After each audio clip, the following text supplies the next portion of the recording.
It's time for the SP and Bushy Show. Here's your hosts, SP and Bushy.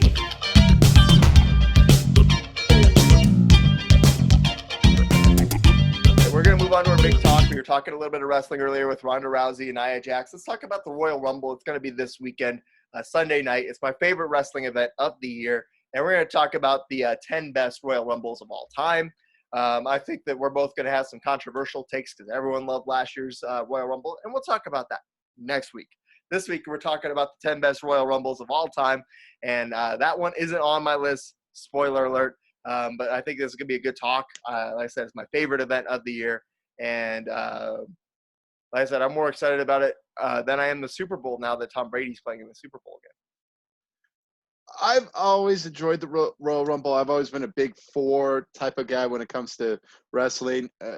Again, people who know about this show, I don't really watch a ton of wrestling. Sean's more of the wrestling guy. But yeah, I do tend to want to watch the Big Four pay-per-view, just kind of see what it's like. I do enjoy the Royal Rumble. I enjoyed WrestleMania, SummerSlam, and Survivor Series, obviously the Big Four. So, yeah, I like the Royal Rumble. It's always a great gimmick match. I always like with these best matches, we always see like who was the winner, and we basically based on who's the winner and who was star power and the intriguing storylines as well. I agree with that. And I personally enjoy Royal Rumbles where you feel like anything can happen and there's a lot of people there at the end, because I like the idea of, okay, maybe this is the year that some underdog guy kind of rises up and gets the job done. And who knows if that maybe happens this year. But at the end of the day, I like it being there with there's a lot of people at the end and a lot of potential contenders.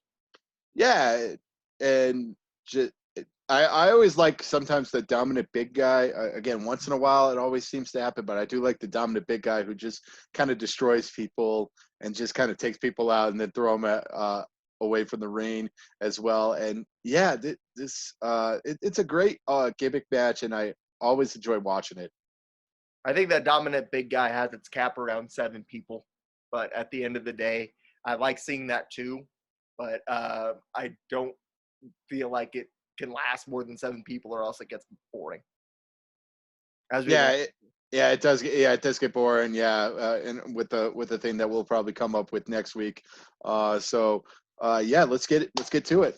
Let's get to it. What did you? All right. Let's see. My 10th best Royal Rumble.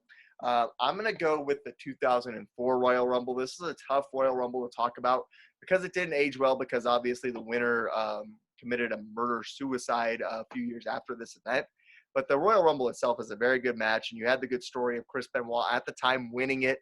That obviously hasn't aged well, but at the end of the day, it's a good Royal Rumble. You have some good star power in here. You have him. You have the Big Show as the final 2. Goldberg is number 30. You have Kane in the mix, Booker T in the mix. Randy Orton when he was first starting to become a big deal, starting it out 1 and 2 with Chris Benoit. Chris Jericho there at the end. You have John Cena as he's starting to emerge. And you have Kurt Angle, who dedicated the match to our troops who are fighting overseas. So obviously you think that's probably going to be enough to carry him to the Rumble victory. And in the end, it's not getting it. He doesn't get it done. But I think this is a very good Royal Rumble in terms of star power. And you get a lot of good mid-carders in this Royal Rumble as well that do their part and make it an exciting match. Yeah, it's very exciting. I did enjoy the reason how Benoit actually eliminated the Big Show.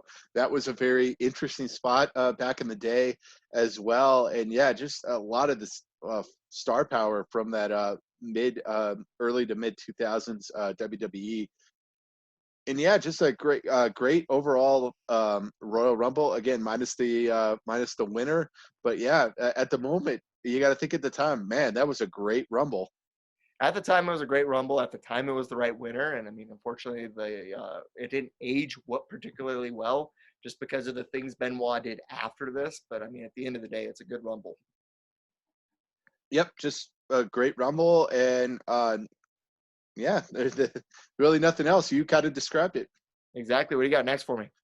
For my number 10, I have the 1995 Royal Rumble. I'm looking at the roster right now, and it really isn't that really sexy of probably the star power. I guess the storyline probably helps this Rumble for me a lot more than this with this one. Obviously, with Shawn Michaels being number one, and I'm a huge Shawn Michaels fan, and him outlasting all other 29 competitors, and him winning the Royal Rumble at number one, and having really taken that rule of both feet must touch the floor um, uh, rule. Really, he toted the line on that one. He certainly did. I mean, obviously, Michaels hanging on there and coming back into the ring after 1 foot hits to go eliminate the British Bulldog is such an iconic moment. I watched this Rumble again yesterday just to kind of prepare myself for this talk. And at the end of the day, I mean, the fact that it was only like 30 minutes, minute between each participant as opposed to a minute and a half, I think kind of hurt it. You talked about the weakness of the field. I think there's a lot of people in this field that make it not the best Rumble, but it does give us an iconic moment. We'll talk about the star power, or let's talk about it. I mean, you have Michaels, Bulldog, Lex Luger, King Kong Bundy, and outside of that, Owen Hart was in it. Yeah, Owen Hart was in it for like 5 seconds. Yeah. Because Bret Hart beats him up. Bret Hart beats Bob Backlund up, and they get both eliminated in the minute. You have both bushwhackers in there. You have Mo from Men on a Mission, who lasts like 3 seconds as well before getting dumped out by Bundy. You have the Blue Brothers. You have the Bushwhackers. You have all these tag teams. The Heavenly Bodies, who I don't remember at all. You have Mantar, Aldo Montoya, who was wearing a jockstrap on his face. You have all these other guys. You have all these guys in there that really like just you kind of like just didn't have this great supporting cast. I mean, you obviously have this great iconic moment, and you have great iconic performances by Michaels and the Bulldog. But outside of that, it really wasn't a Rumble that had the most star power. Yeah. Again, the only thing that probably saves this from being probably the worst Royal Rumble of all time is probably the whole Michaels thing. Yeah. Other than that, I just loved it. It's a great Royal Rumble to go back, and it's again one of the quicker Royal Rumbles again. With only the match only being really a half an hour to 45 minutes. So if you want a quick Rumble, go back and watch this. Exactly. If you don't have a lot of time, go back and check it out. Obviously, such an iconic moment with HBK hanging on and coming back in. Yes. What's your number 9? My number 9, I got to go with the 2007 Royal Rumble. This is a really good Royal Rumble just because I'm a huge Undertaker fan. And so because of the Undertaker finally getting that elusive Royal Rumble win, this is a really cool Royal Rumble. And you have the dominant big guy we talked about with the Great Khali. But normally it feels like the dominant big guy is towards the beginning of the match. This Royal Rumble has it towards the end of the match. And I think it's something that really kind of added to it because it looked like, okay, the dominant big guy is just going to run away with this thing until the Undertaker comes in at number 30, throws him out. You have a really good Final Four with the Undertaker, Shawn Michaels, Randy Orton, and Edge. And the 4 of them go at it for a while. And then you have one of the best, if not the best, final 2s between the Undertaker and Shawn Michaels. Yeah, it's great. Yeah, it gives Undertaker that the Royal Rumble victory to really just add to his illustrious career that we talked about in our Undertaker retrospective. But yeah, just listening to all the star power with that and the great Final Four. Yeah, how could you beat this Royal Rumble? Just an overall a wonderful Royal Rumble to be a part of. And yeah. Yeah, it was an exciting Royal Rumble. Good one. You even have some weaponage as the Sandman comes in and hits people with like a Singapore cane for 30 seconds. You have all the ECW people like Sabu getting choke slammed through a table by Kane. So you do kind of have those extreme moments as well. So this one is one that I enjoyed pretty heavily. All right.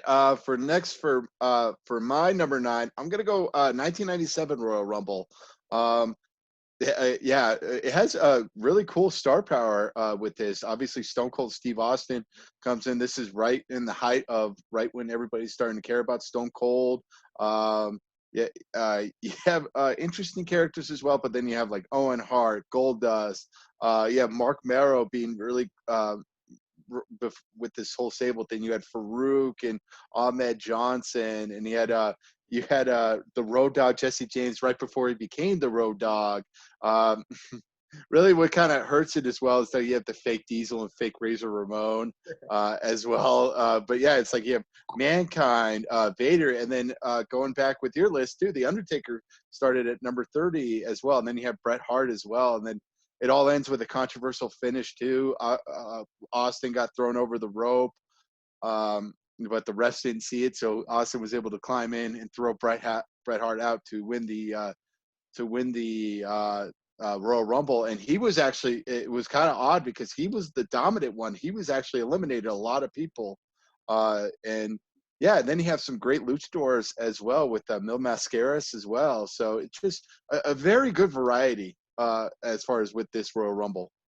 Yeah, I mean, honestly, this Royal Rumble didn't crack my list, but it is one that if I had to pick an 11th, this is probably my number 11, just because I love the Stone Cold performance you get in this. And let's not forget, it's the Royal Rumble debut of Rocky Maivia, The Rock. He's there at the end of this thing too. You have Mankind fighting Terry Funk. You have like kind of this Royal Rumble that goes through in waves. And I mean, obviously they were stretching for like the 30 participants. That's why you have the fake Razor Ramon and the fake Diesel, who would later go on to be Kane, and Mil Mascaras and Cibernetico and the Latin Lover and P-Rod and all these guys from the Lucha Libre organization.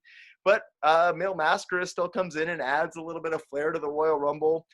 You have the British Bulldog in there again. You have Owen Hart. You have all these guys that are from a really strong mid card that, thought like Austin did for this Royal Rumble, that this was the win that was going to propel them. And obviously for Stone Cold, it did go on to be just that. Yeah, not to mention too, we had Vader going on as well. He was very big in that time, and yeah, at number 28. So, yeah, just a really hodgepodge of a Royal Rumble, and that's what I kind of like. I kind of like certain characters and kind of a little bit of a hodgepodge. And again, the winner didn't. It was great that they had like a controversial finish, and they got the winner that was supposed to win.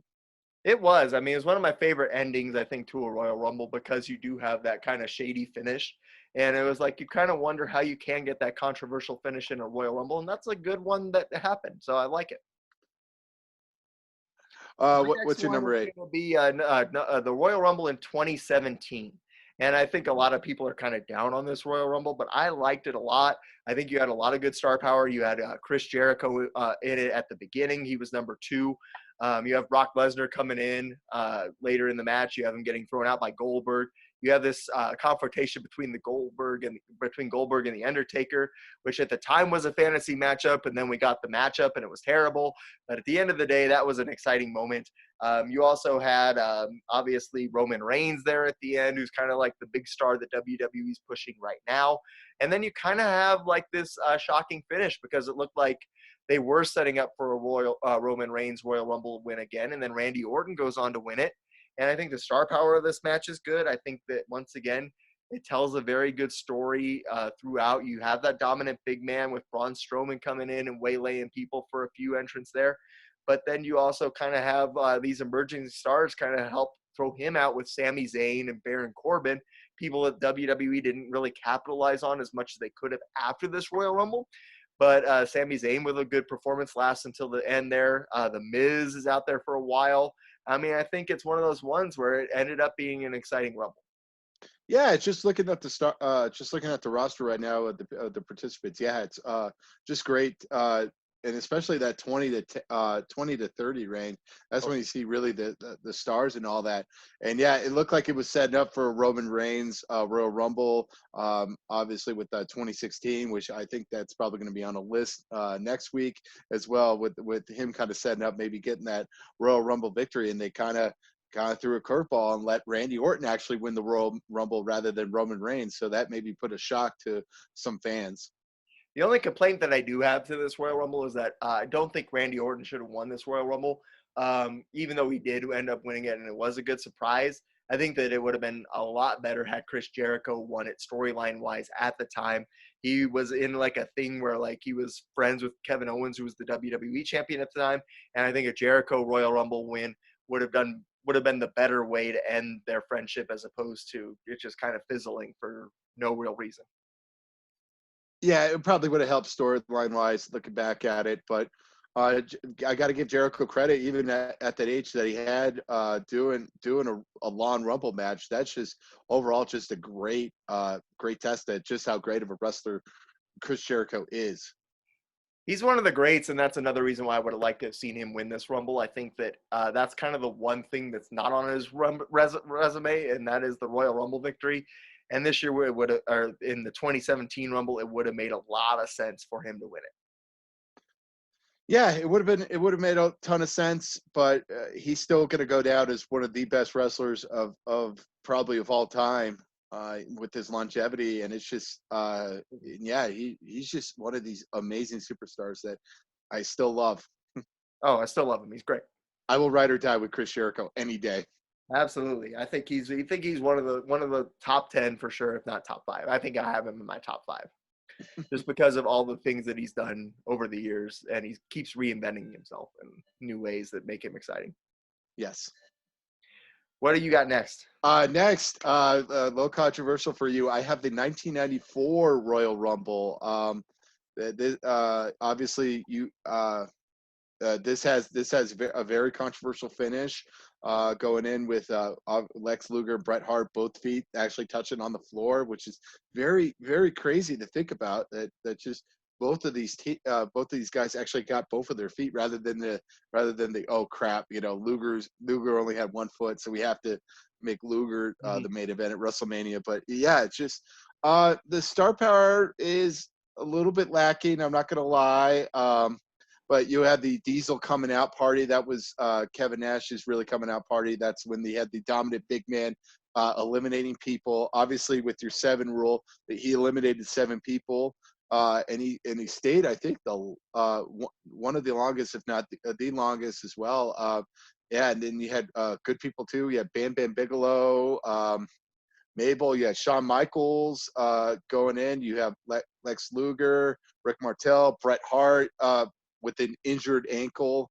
Yeah, you have some star power, but yeah, that's kind of overlacking. But overall, just a great finish, and the 2 winners were right there. Yeah, I mean, I think it was. I rewatched this yesterday as well I had it on the background as I was working. But I mean, I've seen it enough times to know what happens in it. But there were some things that I really like about this Rumble. Like I said, I like it when there's a lot of people there at the end, and this one certainly had that. And you thought that this might be the year, and obviously you had to wait a year for it to be the Shawn Michaels breakout Royal Rumble. And then they had the entrant that didn't show up, which I didn't like, but at the same time, I get why they did it, to make you think that Bret Hart wasn't coming out. The only thing that I would, going back on this, I didn't like how earlier in the show they have Owen Hart betray Bret Hart in this big moment and just beat up his ankle. That's why he's limping for most of the show. But at the end of the day, they have Owen Hart come out towards the beginning and get kind of chucked out unceremoniously by Diesel during that dominant big man moment that you were talking about. And I think it would have had maybe more gravitas to the situation if Owen Hart takes that later number where someone didn't come out. They said it was Bastion Booger. But at the end of the day, I think if you give Owen Hart that spot and then maybe throw someone else to Diesel, like IRS, who had already wrestled on the show, and then you don't have that spot where no one comes out. That's the part that I would have changed about this Royal Rumble. But again, I think it's impressive the way that Luger and Hart were both able to land outside the ring at the same time. I think that was a well-done spot. I think there are definitely some good moments to this Royal Rumble, like you talked about with Bam Bam Bigelow being a big guy and lasting over 30 minutes.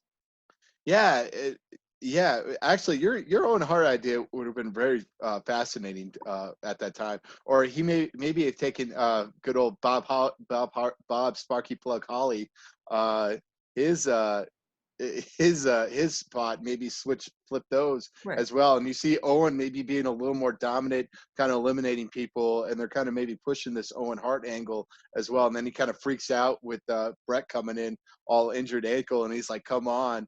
And really could have set it up. Really could have set up that WrestleMania 10 match even more than what we needed. And yeah, it's Right. very, very, just the roster really wasn't strong, especially in 1994. But again, they nailed the spot with the two winners.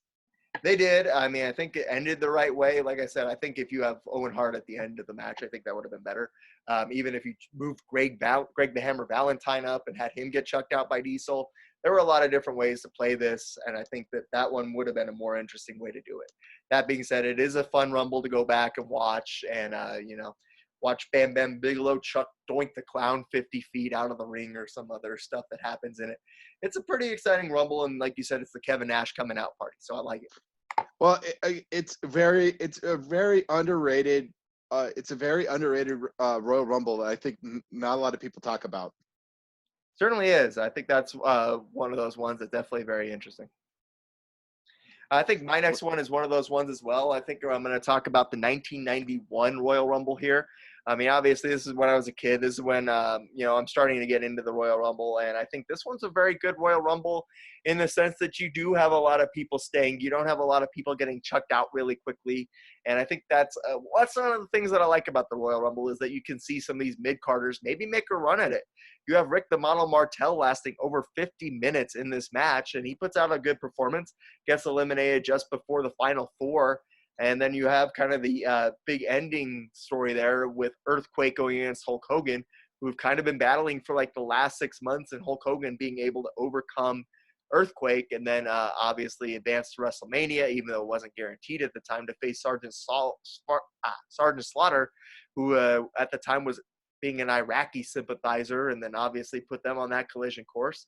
The only complaint, again, that I have about this match is that, once again, you have a spot where someone doesn't come out. Yeah, just another spot, and apparently it was supposed to be Randy Savage, which I need to go back and watch. But yeah, just a great and again a great number one with Bret Hart. Obviously, they put a lot of trust with Bret Hart to kind of start this match as well. And then yeah, with Rick Martel lasting over 50 minutes as well. And then yeah, I'm looking at some of the lists. You had Hercules lasted 37 minutes, which given his size, that's very impressive as well. And then with the 91, having Hogan win as well, and then you have the record of the fastest elimination too, with Bushwhacker Luke going out, basically going in, going out, and then going out and doing his shtick. Exactly, and I mean that's the way to do a quick elimination if you're going to do it. Just have him go out, but realize it's silly, and then just go walking out. I mean, the last three really kind of stink. Or as far as like the last like three entrants, you have Brian Knobbs, the Warlord, and Tugboat. Or even the next five, you had Jim Neidhart and Bushwhacker Luke as well. So not a strong last five for the Royal Rumble. Certainly not. But once again, you have Bushwhacker Luke in that funny moment, and the Warlord's one of those guys who obviously never had the biggest career. But he was a big, imposing-looking guy, so it always looked impressive when Hulk Hogan threw him out. And it seemed like Hulk Hogan always threw him out. He throws him out in 89 in like 2 seconds. He throws him out in 92 really quickly, too. And then obviously here in 91, he throws him out really quickly as well. Yeah, and I agree. This is probably number 11 on my list. If we were doing a number 11, this probably would be on my top 11. Nice. What do you got next for me? I'm going a year back from you, and the 1990 Royal Rumble. Hogan wins it this time. The longest, I believe, was Ted DiBiase, who drew number one and went to basically 45 minutes at this point. But yeah, just a little bit of a strong, very strong. Very strong thing as well. Obviously you had the Ultimate Warrior kind of and Hulk Hogan kind of cleaning house with both 6 eliminations each, and then you have the startup to basically WrestleMania 6 when you have Hogan and Warrior just looking at each other, having that thing for having that kind of that simple match for like a 90 seconds before somebody comes out. And yeah, just an overall, just a great match that and Hogan wins and kind of betrays Warrior and really sets up WrestleMania 6. It certainly does. And I mean, the face off there between Hogan and the Warrior is probably the most epic Royal Rumble face off of two participants at any point in Rumble history. And so I think that's obviously a signature moment in this match.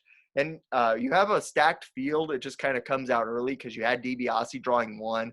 You have the Macho Man and Jake the Snake Roberts both early as well. Dusty Rhodes even early. So, I mean, you have kind of these early guys that do come out but end up being big names. Obviously, you have Earthquake coming in and kind of cleaning house before he gets stumped out by a lot of people. And I mean, this is a good Royal Rumble. I think that it's also the last Royal Rumble commentated by Jesse the Body Ventura, who does a good job in this one as well. Yeah, and not to mention too, we have Andre the Giant and Rowdy Piper to go along as well.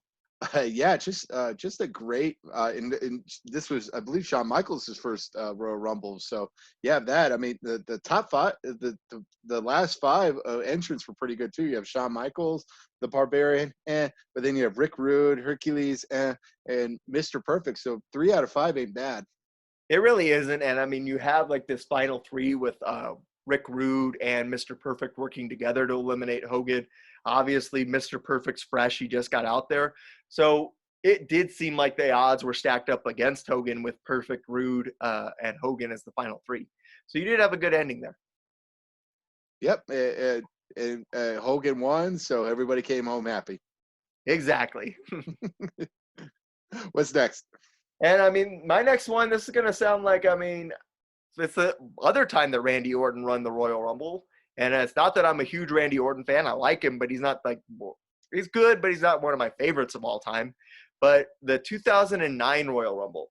And I like this Royal Rumble because, once again, you have Randy Orton and Triple H both coming in fairly early in this match. I think they were both like 7 and 8 respectively, and both being down to the final two there at the end. So it's not like a predictable final finale just because these guys came in early in the match.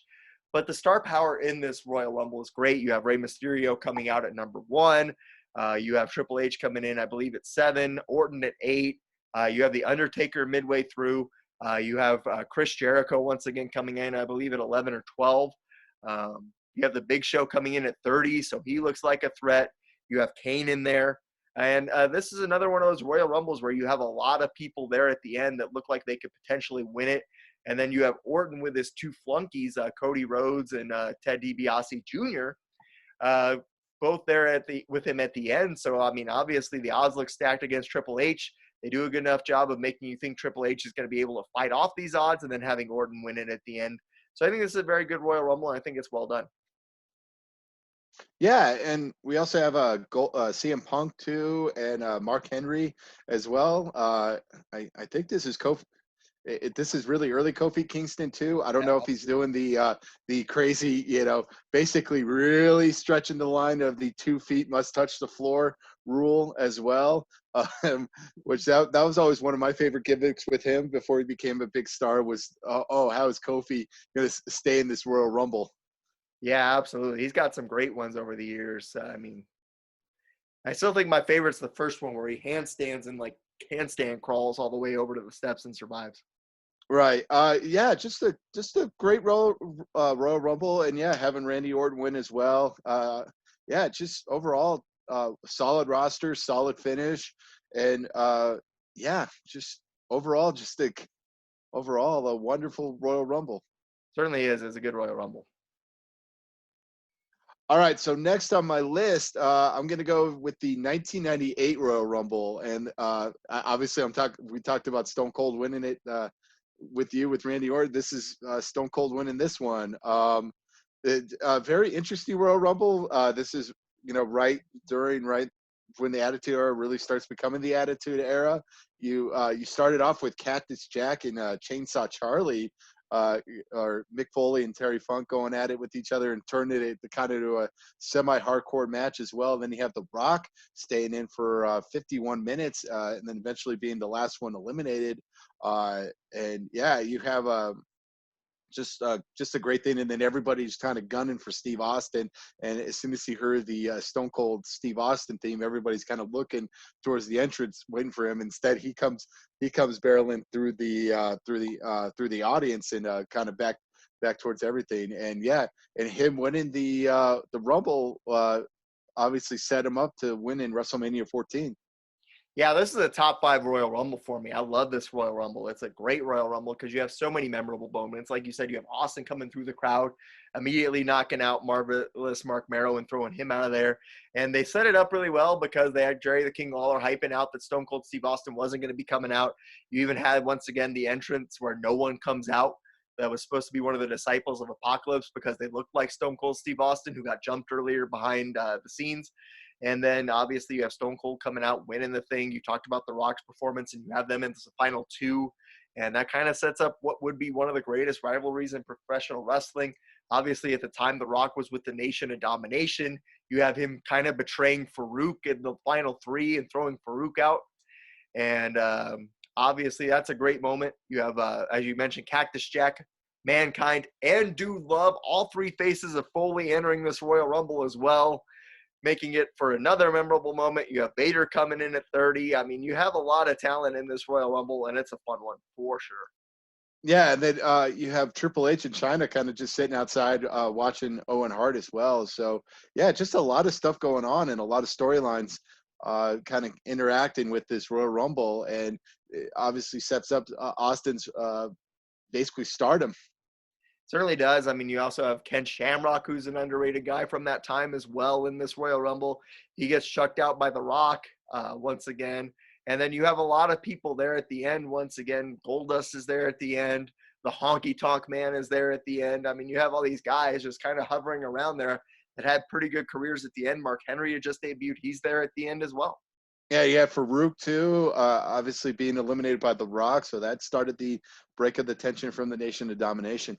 It certainly did. I mean, it's such a great Royal Rumble because it looked like the Nation had every chance to win this thing. They had like 3 of the final 5 guys and 2 of the final 3. And then once again, you have The Rock turning on Farouk and just kind of setting up the breakup there, the Nation of Domination. Yes. That's a great Royal Rumble. I love it. It was. What was it on yours? Obviously, you said it was a top 5. I think I had it number 4. Okay. So I'm going to go with my next one. My next one is going to be the 2005 Royal Rumble.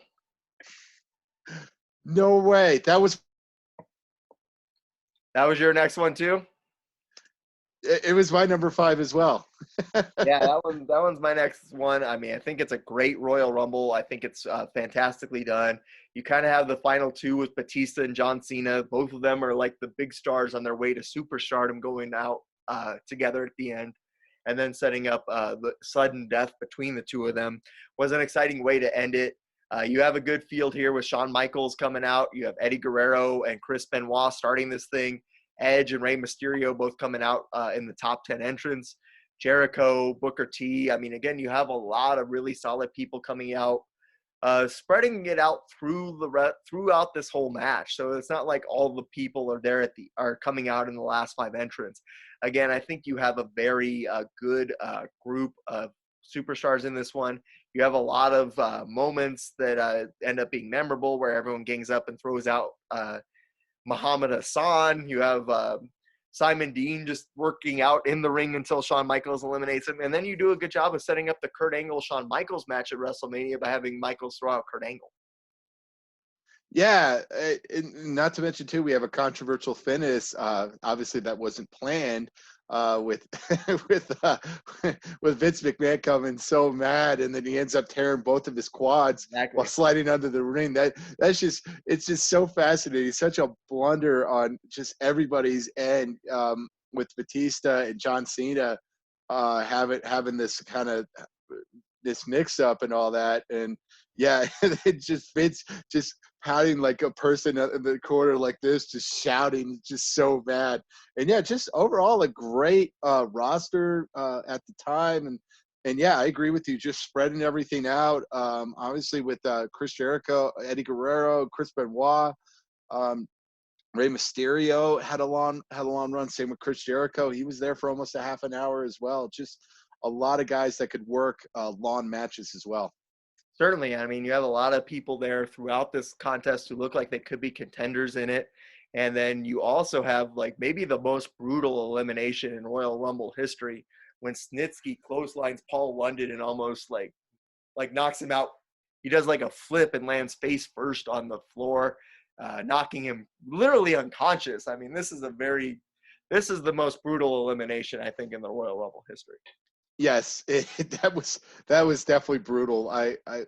Yeah, that was definitely one of the like, you do not want to see it again. I want to see it again. It's brutal. It's fantastic. It's a good one.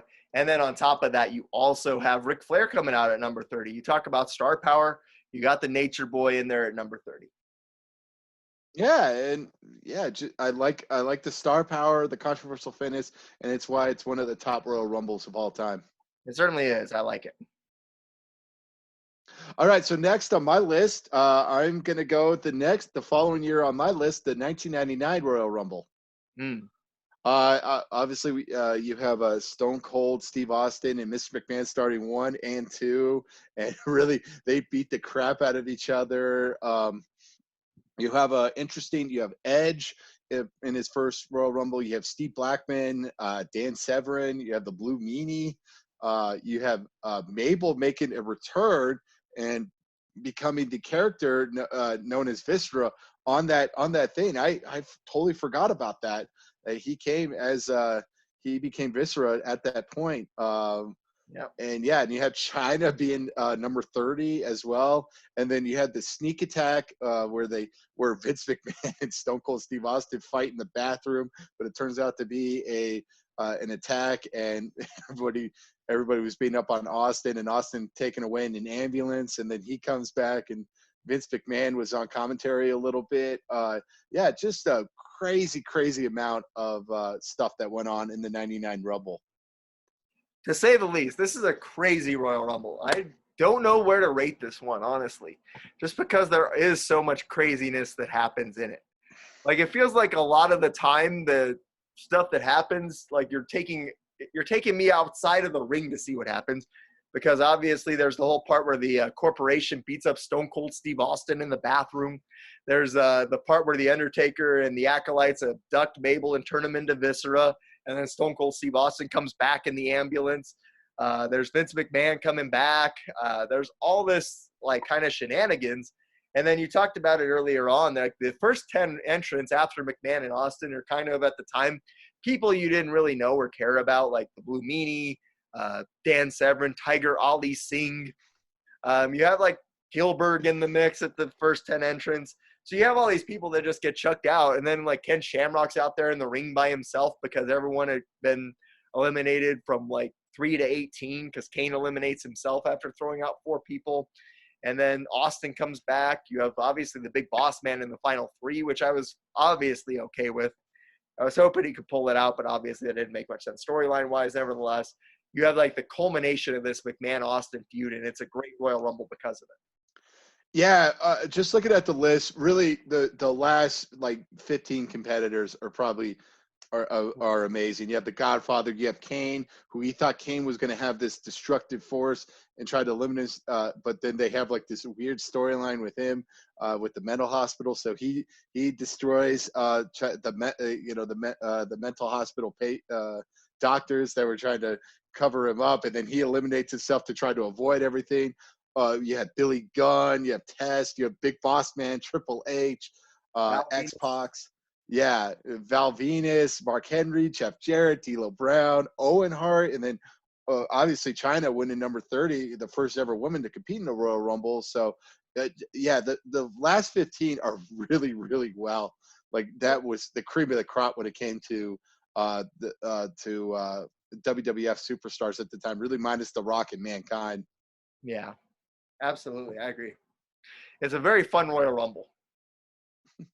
What's Yeah, you did number 4, right? Or yeah, because Yeah, I did my number 4, but I'll throw in another one for you just because I know so many. I'm going to throw in the 2014 Royal Rumble. This is a weird Royal Rumble because the crowd turns on the Royal Rumble.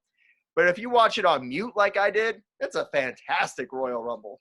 I watched it on mute so I didn't disturb Andrea while she was sleeping. And all the fans are disappointed because Daniel Bryan doesn't come out. Screw Daniel Bryan. It's a fantastic Royal Rumble. He had a good match earlier in the night. You got to see him. Quit whining. Enjoy the Royal Rumble. You have Roman Reigns breaking Kane's record by throwing out 12 people in a really dominating performance. You have the return of Kevin Nash in the Royal Rumble. So you have kind of like that big old guy returning, which makes for an exciting Royal Rumble. On top of that, you have JBL coming in and getting thrown out really quickly too. And then you have Batista coming back, obviously exciting. He's one of the biggest stars of all time. And people were complaining that he was coming back and taking opportunities away from people. He's a huge star. Look at what he's done in Hollywood. I think if you have a big star, why not let him win the Royal Rumble? And then on top of that, you have him kind of getting this budding feud as he eliminates Alberto Del Rio. And then you have a really good final 3 with him and Sheamus and Roman Reigns. And then you have kind of a CM Punk storyline where he gets eliminated after lasting an hour by Kane, who he had eliminated like 40 minutes earlier in what ended up being his last WWE match because he quit right after it. yeah, it just I remember the reaction. People were just so mad that Daniel Bryan didn't win the Royal Rumble. But yeah, I agree with you. Sometimes it's just grow up. But you ended up getting your way too. Like he ended up winning the main events at WrestleMania, so you ended up getting what you deserved. So I guess yeah, really. But yeah, it was a good Royal Rumble. I watched some parts of it. But yeah, I do agree with you. Some people needed to grow up, and yeah, I never. It was weird with the Batista thing, yeah, because he was going to Hollywood, and he kind of came back, and then they're gonna shoot him up and make him the main event at WrestleMania.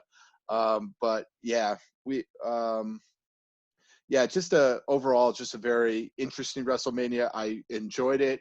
Like you did, but yeah, I heard the boos that people did, and that was like really the only time I've ever seen The Rock just so confused in his life in the WWE ring. That was the following year. That was 15 when The Rock was out there with him. Oh, that was 15. Oh, okay, my bad. But again, there was the same problem. Like the crowd was so whiny about Daniel Bryan. That's the problem with wrestling fans nowadays. They're way too whiny and complaining about every little thing. And it's like, trust me, I would take what they had 5 years ago and have Batista back as opposed to what they have now. So, Yep, I agree with you. yeah, give me some star power. And speaking of star power, that's next on my list. I had the 2000 Royal Rumble. Yes, just a great overall Royal Rumble. The Rock ends up winning it. He eliminates yeah he eliminates the Big Show, I believe. Yeah, he eliminates the Big Yep. Show.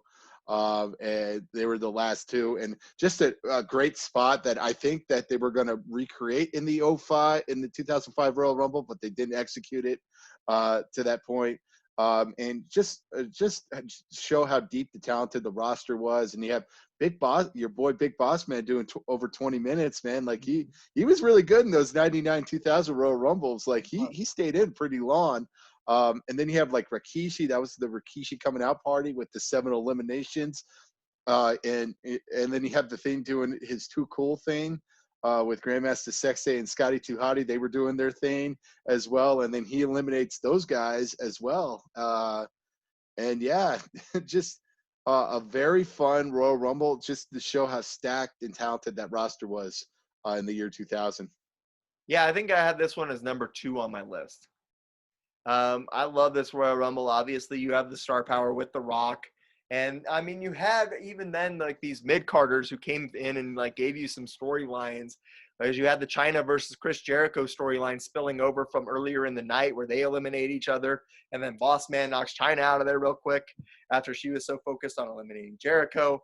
And then on top of that, like you have this Rikishi domination early, and then for like the first 8 people, and then Boss Man comes out at number 9, and instead of getting in there and trying to become the next person that Rikishi throws out really quickly, he instead just waits out the 2 minutes. So it's good storylining too, in that sense of, okay, I'm just not going to get in there right away. And I think that's good storytelling. I think once again, you have the final two of The Rock and The Big Show. It also looked like they were recreating that moment from '97 where X-Pac gets thrown out like Stone Cold did and then comes back into the ring and eliminates Kane. So again, you kind of have like these outside shenanigans that make it very exciting to watch. You have Kai and Ty running in and getting eliminated like 3 or 4 times during the match. You have the Mean Street Posse attacking Farouk and Bradshaw throughout this match. And then you have DX kind of in this big DX time with Billy Gunn, Road Dogg, and X-Pac all there at the end. Yeah, and I'm looking at the list. Just a lot of people staying in the ring. Again, once your favorite thing too. A lot of hodgepodge. A lot of people in the ring at the same time. A lot of people really staying in for 10 to 15 minutes at a time, which is really long for a Rumble match as well. And yeah, just it was overall just a wonderful Royal Rumble to be a part of, and it was all fun. And it really, we got the satisfied winner. We got The Rock winning, and you could definitely tell the Big Show was definitely out of shape at that time because he was really he was not built for those type of matches. He certainly was at that time. He certainly wasn't. What's next? I'm going to talk about the 2018 Women's Royal Rumble. Okay. And I think that this was a good way to do like the first Women's Royal Rumble because obviously stretching it out to 30 women wasn't going to be you were going to bring up a lot of people from NXT like they have in the last 2 years. And there's nothing wrong with that, but the first one was a really good homage to like the women who helped pave the way for this event to be possible. You have Trish Stratus entering at number 30. You have Lita entering at number 5. You have Molly Holly in there. You have Michelle McCool in there. Tori Wilson in there. So you have some of your old favorites in there as well as obviously some of the new people. I think the ending is kind of weak with the Bella Twins going up against Asuka, and the Bella Twins weren't ever that good in the ring before this. So for them to be in the final 3, and again, I think Asuka's the most overrated thing to ever happen to wrestling. But nevertheless, I think it's a good Royal Rumble, and I think it's a good finish. You have Mickie James in there, and you have a lot of good people in this Rumble. Oh wow, and you have Ronda Rousey coming out at the end of the Royal Rumble to declare she's in wrestling now. So yeah, I'm looking at the. You have a very good set of past women stars and then past newcomers as well. I can't forget about good old Vicky Guerrero. Come on, man. Her part of that match is so annoying, but at the end of the day, it's still exciting. And you still have good performances by the new people. You have Becky Lynch having a good performance. You have Sasha Banks lasting from number 1 all the way to the end. And you have that kind of Kofi Kingston-like moment with Naomi on the women's side lasting a long time too. Yeah. And Beth Phoenix. Don't forget Beth Phoenix is in there. Yeah. Can't forget about good old Beth. And then Bailey in as well. So, I agree with the right winner. The right person won the match, and then having Ronda Rousey coming out really helped as well. Man, boy, you're really gonna upset the wrestling Twitterverse. I really am. I already upset them anyway, so I don't share their views. That works for me. I don't really care so much for them. I'll be the heel of the wrestling Twitterverse. I don't care. I don't Screw that. We know what wrestling is. I don't like someone just because they did something in Japan. Sorry. Yeah, you want to see them do well in America too. Right. Exactly. Yes. What do you got next? Next on my list, going next year as well. I know I've been doing a lot of Attitude Era, but really, you look back at those matches; those are probably some of the best Royal Rumbles, and that's the 2001 Royal Rumble as well. Stone Cold Steve Austin winning it a third time on my list as well. But then you have the Undertaker, you have Billy Gunn, you had Haku make an appearance, and then you have Rikishi's number 30. You had Kane doing his Kane's. Basically Kane destroying everybody. He eliminated 11 people in this bout, and then you also have Drew Carey coming out of nowhere, and then he technically eliminated a couple of people, even though Matt and Jeff Hardy kind of eliminated themselves. But yeah, and then you have Kane coming out with Drew Carey, and Drew Carey trying to bribe Kane as well. Then you sort of have like a hardcore part of the match as well with the Raven, Al Snow, Saturn, Steve Blackman coming out and really taking it to taking it to Kane. They were using everything. They were using trash cans, bowling balls, the lids on trash cans, trying to eliminate him, but they really couldn't eliminate Kane at all. This is a fantastic Royal Rumble. It was on my list as well. I knew it was going to be on yours, so I didn't put it up there. But I think this. I got a feeling it was probably number 2, right? Yeah, it was up there. Well, this is your number 2, right? This is in there for me as well. This is such a great Royal Rumble. And I mean, if you're going to do the celebrity entrance, this was the way to do it with Drew Carey. Drew Carey doesn't try to pretend he's a wrestler. He just kind of walks around the ring, watches the Hardy Boys eliminate themselves, then tries to bribe Kane, and then just runs and jumps over the top rope when he sees that doesn't work. So, I mean, at the end of the day, that part was well done. You had the Battle of the Hardy Boys to start things out, which made sense. And then, like you said, this hardcore element that was fantastic. You have nunchucks, the bowling ball, like trash can lids, and like just this great part that keeps you interested from guys like 5 through 13. And then you have the Honky Tonk Man come back and get smashed with the guitar. Then The Rock comes out. And then, I mean, obviously you have a good battle with The Rock and Kane for a few entrants. And then obviously The Undertaker and Kane dominating for a while. Austin comes out, then gets beat up by Triple H. And then you have Rikishi at number 30, who, I mean, obviously with him coming out at number 30, you have to think he's going to win this thing. And it looked like he could because he had the momentum from, like, being the guy who ran over Stone Cold Steve Austin at the time. So he wouldn't have been a bad choice to win it either. Yeah, but all in all, we got the right winner. We thought he could have. Yeah, we thought we could have, but overall, we got the right winner with Stone Cold again winning. And yeah, you have the Big Show coming back from his weight loss thing as well. And then you have the Undertaker during his Limp Bizkit era, American Badass days as well. And yeah. Unfortunately, you don't have your boy, the Big Boss Man. He would have been really good on this in this era. He would have. I forget where he was that year as well, but he wasn't in it. Nevertheless, like you kind of have like even when like you don't have someone, you have someone who like when Scotty 2 Hotty comes out and he sees like it's just the Undertaker and Kane in the ring waiting for him, like you just kind of see this deer in the headlights look from him, like oh crap. And I think that's a subtle thing, too, that added to the Royal Rumble. Right, yeah. And you had the commentating of Jim Ross and Jerry the King Lawler. Basically, when Scotty 2 Hotty came out, they're like, oh, he has no chance. Goodbye. You know, you're basically an entrant. Goodbye. You're slaughter. It's like Scotty 2 Hotty looking like a piece of steak out here. Yeah, it's, again, star power, great storylines. Yeah, and you were entertained the entire match. That's what makes it one of the best Royal Rumbles. You were entertained the entire match. I love it. It's a great Royal Rumble. All right, so I feel like our number ones are the same. Sorry, but it really is one of the best Royal Rumbles. It's the 1992 Royal Rumble. It's the only one that could be the best one. I mean, you have such a deep field in this Royal Rumble, and you have the most amazing commentary performance of all time by Bobby the Brain Heenan. You have this fantastic performance by Ric Flair, who obviously goes on to win it, starting out at number 3, which at the time was unheard of. And I mean, it's just fantastic, start to finish. It's entertaining from start to finish. There aren't these long spots like you'll see in the Royal Rumble now, where guys just lay there while whoever's freshest comes in and hits their moves or whatever. No, it looked like everyone at every moment was working on trying to do something to eliminate someone else. And I think it's good storytelling for that reason. And again, the performance by Bobby Heenan on commentary is so good. Yeah, and you have a great like last 5 as well. I mean, probably a deep stack final 5 with Rowdy Pipers, Sid Justice, Randy Savage, Hulk Hogan, and Ric Flair. So that's 5 great wrestlers, really minus probably Sid Justice. But yeah, just big deal.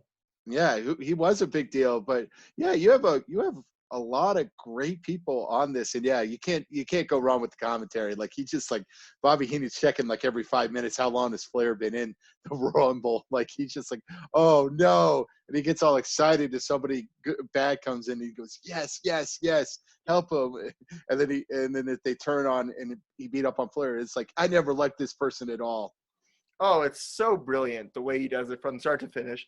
He's 100% biased to Flair the whole time. and it's fantastic because he's like complaining that it's not fair to Flair. I remember the part you're talking about because like Jake the Snake Roberts comes in and Roddy Piper is like choking Ric Flair, and like Jake the Snake Roberts breaks it up and like he's like, "Thank you, Jake. You're the best, Jake." And then a few minutes later, Jake's like turning on Ric Flair. He's like, "You can never trust a snake. I've always said that." And then Yeah, Roddy Piper starts kicking Jake the Snake, and he's like, "Great job, Roddy. It's a kilt. It's not a skirt. It's a kilt." And then 2 minutes later, Roddy Piper attacks Ric Flair. He's like, "You stupid freak. You skirt wearing freak." yeah, Like, it's a skirt, not a kilt. the whole time. Oh, just go back and watch it, folks, just for the commentary. It is worth your weight in gold. And our boy, the Warlord, though, get that final spot for some reason because I guess he deserves it. But you also had like the weird thing too with the Randy Savage, Jake Roberts angle. Randy Savage eliminates himself, but somehow he did it because you can't eliminate yourself. Um, that was very, very strange as well. And then then you have people, and then you have Hulk Hogan being a sore loser, eliminating Sid Justice as well, and helping really Ric Flair win the WWF title. Hulk Hogan was a sore loser back in those days, and he was kind of shady, but he was still like people were cheering him because of what he said, but then he'd get out there and be shady. And so like Hulk Hogan, once again, you have the shady finish of him pulling out Sid. And again, you have the Undertaker in this Royal Rumble. You have Sergeant Slaughter in this Royal Rumble. You have Rick Martel there at the end again. And then British Bulldog with a good performance to start out this Royal Rumble as well. Texas Tornado, Kerry Von Erich with a good performance in this thing. Even the Repo Man goes out there and eliminates 2 people. So, I mean, it's an Then you have Rowdy lasted a half an hour. Oh, yeah. Roddy's great in this thing. Yeah, Rowdy lasted in IRS lasted 27 minutes as well. He was doing really well. And it's another one of my favorite eliminations of all time is Roddy Piper eliminating IRS because IRS throws Roddy Piper over the ropes, but Roddy Piper grabs IRS's tie and kind of like drags him out over the top rope and eliminates him that way. And I mean, I think that's a great elimination. And then once again, you can't say enough how great Bobby Heenan's performance on commentary is.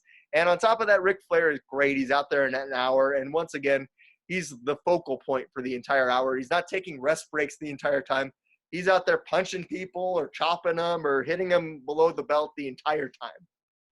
He said he had a little rest here or there, but yeah, it was more than probably like a minute or 30 seconds at most. Right. And then you have your boy Big Boss Man going in, and he actually is the one that eliminates the Repo Man. So he is. He has a good couple minutes out there, and it looks like he could be the one to eliminate Flair because there's a point where it comes down to just Flair and him in the ring. And then he does the and then I'm going to jump on top of the right jump. Yeah. The Savage thing is the only thing that's wrong with this Royal Rumble is because he jumps over the ropes, but then is allowed to go back in. Yeah. Smart thinking by the Undertaker to go out there and just kind of grab him and chuck him back in while the referees are trying to sort it out. Yeah, just a great thing by the Undertaker. And yeah, you have the Undertaker's first appearance as well in a Royal Rumble. So that was his introduction. So yeah, just overall a stacked roster. You had a great final four, final 5. And really the right person won, and he had great commentary to go on top of it. Yeah, this is my favorite wrestling video when I was a kid. Like I would put this on whenever I was homesick from school. It was the best. Yeah. The matches weren't really well, but no. This match has helped a lot. Obviously, we talked about it at our Time Machine Wrestling thing. We said this is the reason we want to go to this event. Right. Don't watch anything else that happens on this card. Like, if you go back and watch this on the WWE Network, just skip to the Royal Rumble match. Nothing else happens before this. And you will be satisfied. And that's what I was doing. I was fast-forwarding the VCR until it got to the Royal Rumble match. Every time. Oh, man. Explaining VCR to kids these days is... Right. I mean, seriously, you might as well just explain hieroglyphics to them. It's crazy to think about, right? Yes. Yeah, it is crazy to think. If we had I feel really cheated as a kid because imagine if we had the WWE Network as a kid. Oh my God. Of course, if it was around when we were kids, you'd only have 5 shows to go back and watch. and like there wouldn't have been anything before 1993 because Raw like went on the air in 92, 93. So really, like the WWE network wouldn't have been successful almost until now, because then you'd have been watching like Bruno Sammartino in the 60s fighting some guy you never heard of. Right, but just to have all the pay-per-views, Yeah. we definitely would have gone over to some kid's house, maybe yours house, because you're the only kid that probably had WWE Network. So it's like, we need to watch the '98 Royal Rumble or the 2000 Royal Rumble. We need to know what happened. Exactly. And I mean, I wish once again we could be having the Royal Rumble party at my house this year. We don't get to do that because obviously you can't really party. But that said, I mean, once again, you wish you could be out there partying, but that is the only downfall. Hopefully this year's Royal Rumble can crack this list as one of the good ones, and we'll talk about it. Hopefully have a reaction to it next week. Yes, we will both watch it. I'm very excited for it. And yeah, well, I'll probably just watch the Royal Rumbles, probably the women's and the men's Royal Rumble. That's probably going to be it. What else do you really need to watch? Are you going to watch Drew McIntyre versus Goldberg? Nah, just go skip it. Watch the Royal Rumble matches. That's all that matters. It's probably going to last for like 4 minutes, so I'll probably watch it, but that's about it. Good point. Awesome. Well, this was a fun list. It was fun going through and listing our top Royal Rumbles. If you disagree with us, which I'm sure most of the people in the internet wrestling community probably do, go back and tell us. Go back and like all of our other videos. Subscribe to us on YouTube and follow us on Twitter. We have some funny tweets, so be sure to follow us at SP Bushy. Yes, be sure to like and subscribe, and yeah, be sure to follow us on Twitter at SP Bushy. We might even have some live tweets along with the Royal Rumble this weekend. Ooh, that is true. Awesome. Well, thank you again for watching. Thank you again for watching this episode, and we hope you guys have a great rest of your week. Stay safe out there, and check us out again next week. Thanks. Peace. Thank you for listening to the SP at Bushy Show. This podcast was created by Sean Pooley and Stephen Bush. Intro was created by Zach DeMose. For more content, please visit our Twitter at SP Bushy and our YouTube page at Sean Pooley. Thank you again for listening.